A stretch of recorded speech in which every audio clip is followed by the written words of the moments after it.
of this morning, the Indian Air Force struck the biggest training camp of Jaish-e-Mohammed in Balakot, Pakistan. In an official statement, the Ministry of External Affairs has made it clear that this was a strike against Jaish-e-Mohammed training camp. It was a preemptive strike in the light of credible information of terror strikes planned in different parts of India. It was a non-military strike, which means the target was not the Pakistani military but the terror camp, and the choice of target was such so that there were no civilian casualties. Pakistan, while admitting the strike, has claimed little or no damage, while threatening to retaliate as well. Now, India has also made it a point to ensure that no civilians were targeted in this, and that's an important part of the statement which has come out. There's a lot of information today out there on the strike. We here at BloombergQuint have made an effort to cross-reference and check all of the information out there and put that out for you. You will see that in graphics during the course of the show. But today on Primetime Debate, we look at the details emerging on the operation by the Indian Air Force and the possible escalation of the situation. Speaking to me on this today is former Foreign Secretary and, of course, seasoned diplomat Lalit Mansingh. I'm speaking with Pushan, who's Program Coordinator at ORF, and Michael Kugelman, Deputy Director of the Asia Program, Woodrow Wilson. Welcome to all of you, and thank you for speaking with us here at BloombergQuint today. Mr. Mansingh, let me start by asking you about the nature of the strike that India has conducted. There has been a lot of commentary today pointing out that this is the first time since 1971 that the Indian Air Force has gone across the LOC into Pakistan and conducted a strike. And this changes the rules of the game, so to speak. Can you elaborate on that and give me your view on whether you really think this is a departure from how India has handled terror strikes on our armed forces in the past? Well, first of all, let me say that the armed forces of India have performed brilliantly. They have delivered a strike which is precise, proportionate, and professional. There is no question that it was meticulously planned and executed with minimal collateral damage, and it was pinpointed on a terrorist infrastructure in Pakistan. But the significance of this strike is that it marks the end of the policy of strategic restraint by India. If you go back to 1998 and the nuclear tests that both India and Pakistan conducted, India took the line that with both countries possessing nuclear weapons, it was not possible to engage in conflict hereafter. But the Pakistanis decided that it gave them an opportunity to do asymmetrical attacks on India through cross-border terrorism without India having the capacity to retaliate because it could escalate. This bluff has been called for the first time by India, and India has made it clear that retaliation will follow, and our strategic restraint should not be regarded as weakness. We took a policy decision during Kargil that the Indian armed forces would not cross the line of control, and it was meticulously observed. But in the surgical strikes, India took the step of crossing the LOC in a shallow attack on territory under Pakistan's governance, but technically belonging to India. But today, the attack was Pakistan's territory. The message is loud and clear that if you continue with cross-border terrorism, retaliation will follow, and territories in Pakistan will not be spared. I think that's a message which both Pakistan and the international community have to understand. Okay, Michael Kugelman, I want to welcome you to the show and also understand what happens next. There is a statement from the Foreign Secretary of India which talks about Balakot, but does not pinpoint exactly where. There are two locations named Balakot, in Pakistan, and one in Pakistan-occupied Kashmir. Secondly, the response from Pakistan, where they first said that, okay, the Indian Air Force did come in, but nothing much happened. Then they said that we will also retaliate. How do you read into the statements coming in from India and Pakistan?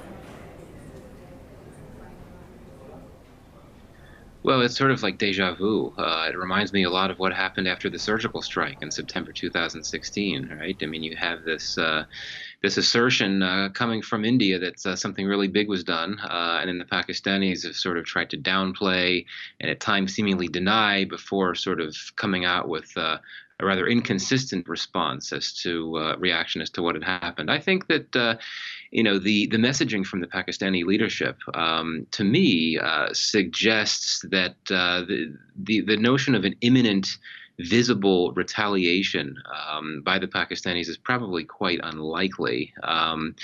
I do think that what Pakistan could certainly try to do, and this would not be anything new, is simply double down on its embrace of these non-state militant actors like Jaish-e-Mohammed that it's looked to for many years to try to punish India in ways that Pakistan's conventional military forces cannot, because they're inferior to those of India. It was not surprising that the Pakistani statements today have been rather vague. I think, quite frankly, that they probably don't know what they want to do just yet. But the fact that from pretty early on you had what seemed to be an effort to downplay what happened, and that to me suggests that they're not in a position, they don't have willingness or capacity to respond in a very muscular and visible way. So, we'll see. But I do think at the least that what we would have to... Yeah, one marked difference though, Michael, because you said this was a lot like, the first round of surgical strikes after the attack in Uri. But there's one marked difference, isn't there? There, Pakistan for the first few days was denying it even happened. Here, actually, the first information of sorts came from the Pakistani side, from a Twitter handle from a general in the Pakistani army, who came out and said that, yes, India did come in. Though, of course, what he said was that India came in, but, they had to go back and they dropped the payload hastily and nothing really happened. But that's very different from what happened the last time round, isn't it, Michael? No, it is, absolutely. I don't want to overstate the similarities. And clearly, I think the biggest difference, if once the details really become clear, is the location of this strike. I mean, there has been confusion as to which Balakot was where this operation actually happened.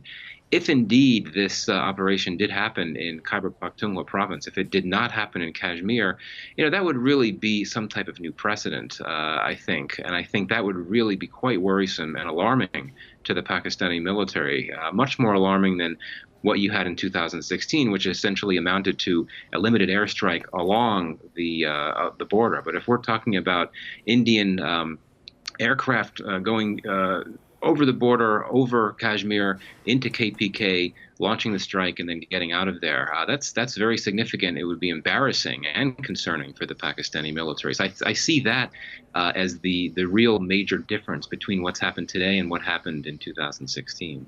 Pushan Das, I want to welcome you to the conversation. Our first two speakers have spoken about how significant it is if this was deep inside Pakistani territory, and at least why reports seem to suggest that they are.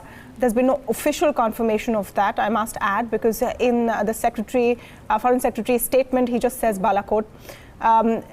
Do you think that means India is ready for further escalation, or are we counting on the fact that Pakistan will not want to escalate?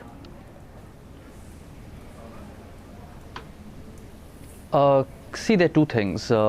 Firstly, are we ready for further escalation? What sort of escalation? If you look at the Pakistani Foreign Ministry's statement today, it said, I think one of the key words that stood out to me was they would look for an appropriate response. Now, an appropriate response would be on a strike on a similar camp on Indian territory. But of course, such camps don't exist.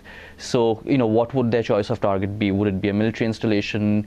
But I think the key takeaway from that point is, there was always, like Ambassador Singh mentioned, because we were so afraid that the red lines were so low in the Pakistani case, if to go to nuclear war or whatever. I think we've created a space for conventional strikes or for a conventional conflict under the nuclear umbrella. To what degree it will escalate, we will have to see as this progresses. But I think there's space that has been created from the Indian side to retaliate at least proportionately to terrorist strikes which emanate from Pakistan. I want to actually come back to Mr. Lalit Mansingh on that statement, and that's an important one. So far, we held back because these are both nuclear-armed states. Does that mean our tolerance level has grown, or we're assuming that Pakistan, we're sort of calling their bluff, that they will not escalate beyond a point, which is why I just want to come back to what you made of the Foreign Secretary's statement today. We made it a point to underline that we've hit a terror camp. We've not struck against the Pakistani military. We've ensured that there are no civilian casualties, which would make it difficult for Pakistan to retaliate without a similar justification, isn't it? Well, I think you're right. We have called Pakistan's bluff. Pakistan has been assuming that India cannot retaliate because it will lead to escalation. Now, this is where I think this was a smart move by India. As the Foreign Secretary has said, it's a preemptive attack. It is an attack on a terrorist infrastructure. The whole world understands what the terrorist infrastructure is. In fact, in a way, we can argue that we are helping Pakistan to get rid of terrorism because that is also Pakistan's proclaimed policy. Then we have minimized casualties, pinpointed the attacks. So there is no opportunity for Pakistan to justify any escalation because the world understands why India did it. Now remember the kind of diplomatic support we have got from major countries, including the United States. The NSA of the US, John Bolton, saying, we support India's right of self-defense. This was done under the doctrine of self-defense. It was not aggression on Pakistan, although it happened on Pakistani territory. So I think there is greater understanding, and I take it that if Pakistan escalates, taking that as an excuse for escalation, the onus will be on Pakistan and it will be condemned by the international community. Michael, to come on that, reading of what Pakistan is saying today, they're leaving enough room to maneuver for themselves as well, isn't it, to justify a response which is not major or limit the amount of escalation, because at the end of the day, I don't think anyone wants all-out war between two nuclear-armed states. So by Pakistan saying that it didn't really make any great impact, and the Pakistan Air Force responded in time, and whatever, whole lot of statements coming out from there. They're leaving enough room for maneuverability as well, isn't it?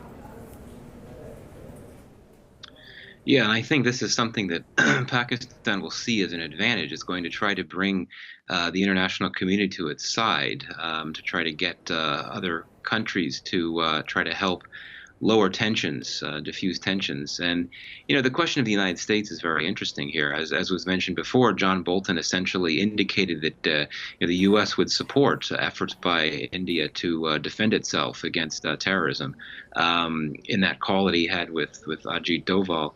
But, the U.S. role is very interesting here. As you know, at this very moment, there are very significant talks going on between U.S. officials and Taliban representatives to end the war in Afghanistan. And the U.S. has been looking to the Pakistanis very closely, looking for their cooperation.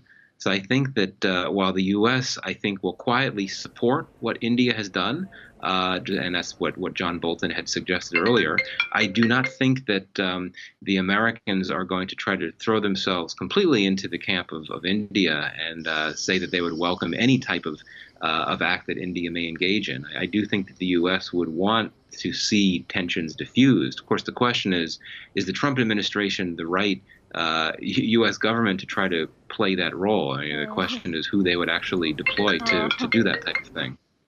No, that's a valid point. It's also important, and we're showing that on our screens, all the countries that India has briefed, the diplomats from the countries that India has briefed. The Modi government also had an all-party meet, took opposition leaders on board. This has been well calculated, calibrated, and a planned outcome after the strikes across the border as well. What happens next? is what we're asking today. Pushan Das, we did a surgical strike after Uri. This is a second strike by the Air Force this time. The stated purpose, with a reading from the Foreign Secretary's statement, shows that we want to stop terror camps. Clearly, it would be nobody's argument that the Jaish-e-Mohammed camp in Balakot was the only one. Will India wait and watch? Would this be the last one? What is the other range of options we have, towards that stated purpose of ending terrorism which targets India and Indian citizens?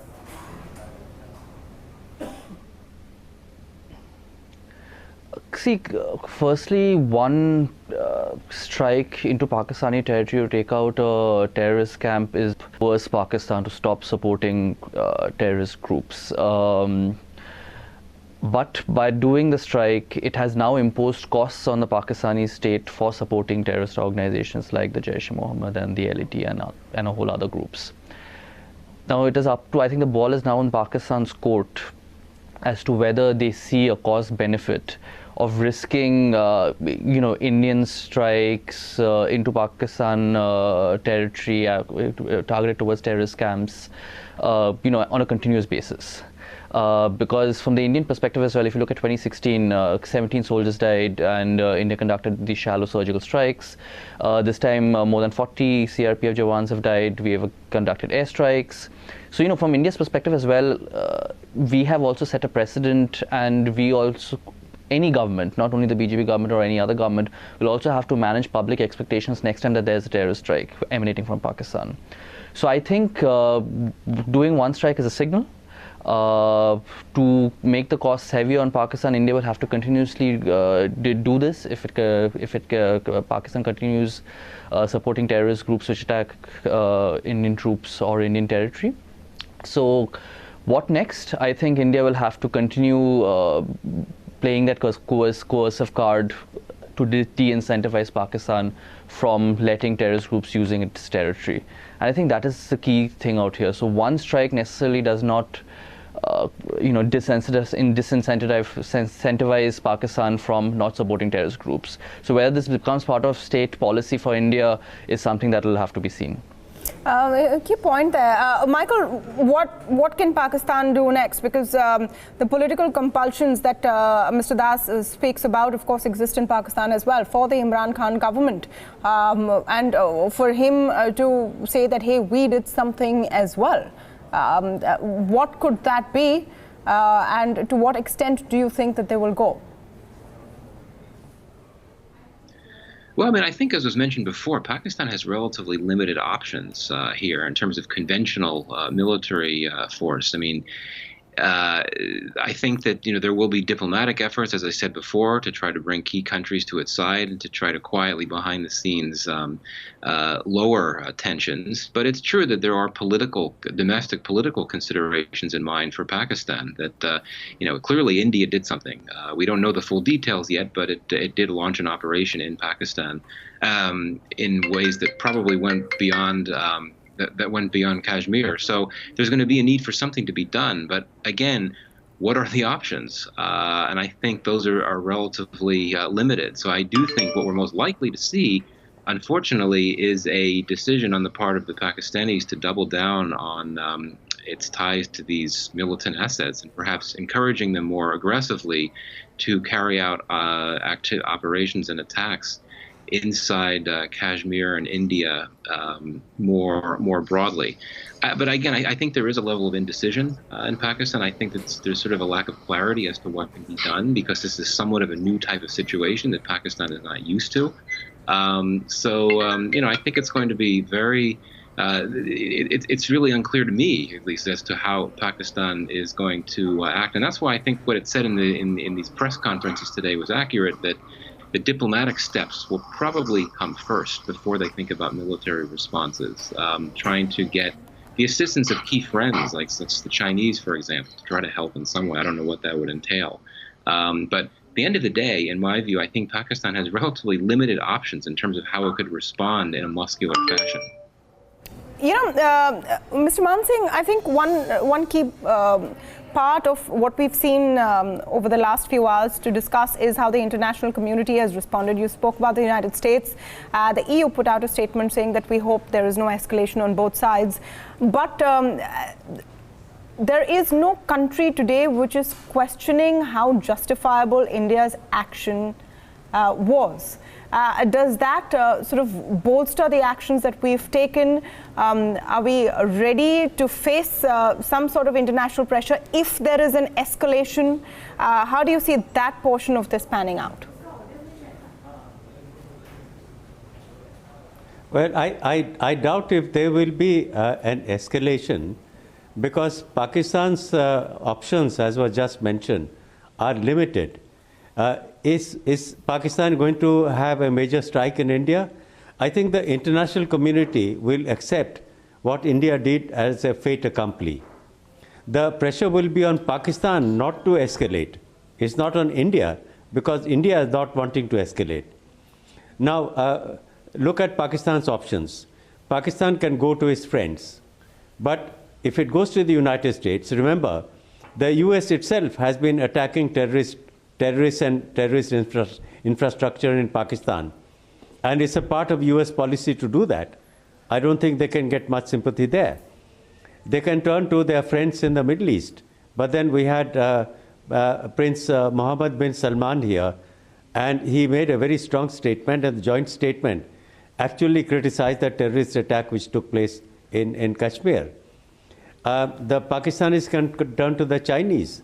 But the Chinese have also joined a UN Security Council statement, which also strongly condemns the terrorist attack in Kashmir. So I don't think Pakistan can get much sympathy and support for any kind of retaliatory action against India, because India has made it clear it is not against an attack on Pakistan. It is attacking a terrorist infrastructure, and the international community is agreed that Pakistan itself should be doing it. So I doubt very much if there will be an escalation, and I doubt if the pressure will be on India. But what I think will happen now is that the focus will turn to the UN, and possibly the Chinese veto on naming the Jaish-e-Mohammed and its leader. That, I think, will be under pressure, because China is now considerably isolated, and the first signal is that they agreed to join the UN statement that was just issued. Pushan, I think it's important to talk about the details of what we know so far. And like I said in the beginning of the show, we've tried to put together details which are as verifiable and credible about the operation that took place in the early hours of this morning. What have you observed in terms of those details, the fact that the Mirage 2000 was used and what we know so far?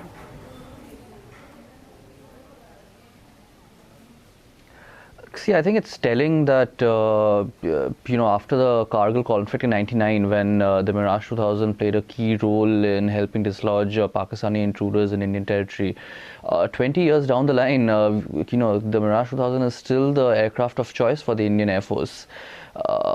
I think it is important to note, while the Indian Armed Forces have done a stellar job in conducting this operation and creating the space for retaliation against terrorist strikes, which we thought we did not have for the last few decades. I think it's important to note that the modernization of the Indian Air Force is still in limbo. They're suffering from force structure issues. They don't have enough squadrons. They're still operating MiG-21s, MiG-27s, which are 30, 40 years old. So I think it's important not to be lulled into a sense of complacency. Generally, military reforms in India always work once we've had a military defeat or a military debacle. So, we modernized our military after the 1962 war. We modernized our military after the Kargil conflict. But ever since then, over the last few years, I think no government has given its due thing to modernize the armed forces. And I think it's important not to get lulled into a sense of complacency by one successful military airstrike. Well, I'm glad that all of you have come on the show. I want to thank you for all the moderation that you've displayed today, where we look at the facts that have come in and where this could go next. Thank you so much, Lalit Mansingh, Michael Kugelman, and Pushan Das for joining us on Primetime Debate today.